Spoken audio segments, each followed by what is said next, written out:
I'm Aria Johnson, backstage at The Voice for Reality Wanted, and I'm here with Craig Wayne Boyd. Craig, last week I heard you say that you didn't always walk the straight and narrow before you had your little baby, Craig. So I want to know, what is the craziest thing that you've ever done that you can talk about on TV?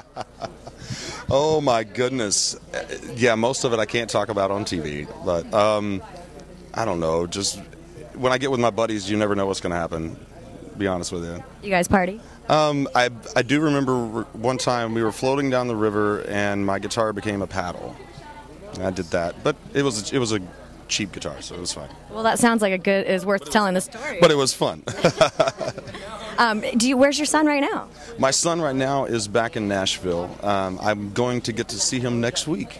I'm flying him out, so I'm very excited about it. So it's just about bedtime in Nashville right now, right? Yes, and I believe he's already in bed. But. Do you want to say goodnight to him? Well, of course. Hey, good night, buddy. Daddy loves you.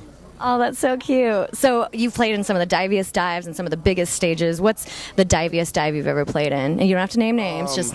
I wouldn't say the diviest, but it was definitely interesting. I was playing in Destin, Florida, and I was playing on stage with my guitar player, and the bartender says, "Hey, I got to go buy a pack of smokes. I'll be back in a few minutes." And literally, there was no one in the bar.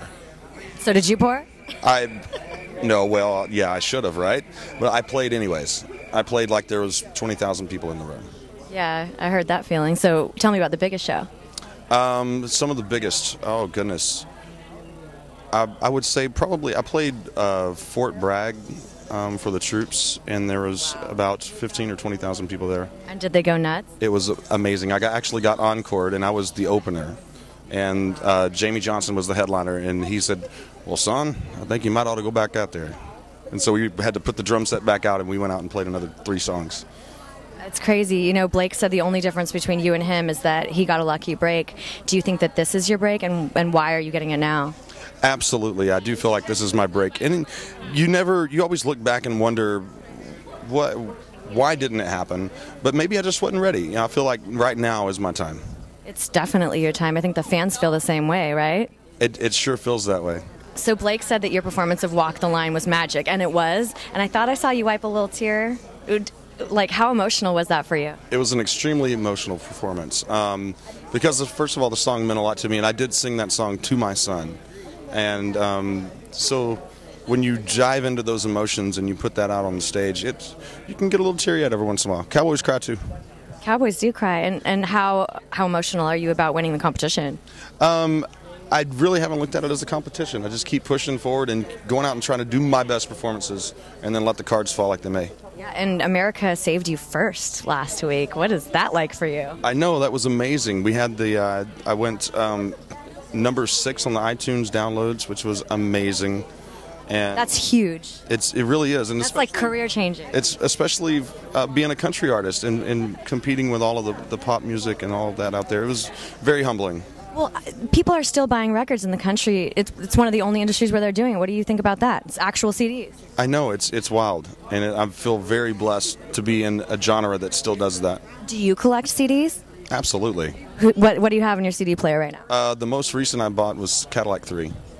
I'm a big fan of those guys. They're a good southern rock country group. So who would you like to tour with if you could, co-headline with somebody amazing? What would that be for you? Probably Randy Houser. He's probably one of my favorites. I love his music. Because he might hear this right now, so shout out a few names. Hey, bud, come on. Help me out. This is how it works, folks.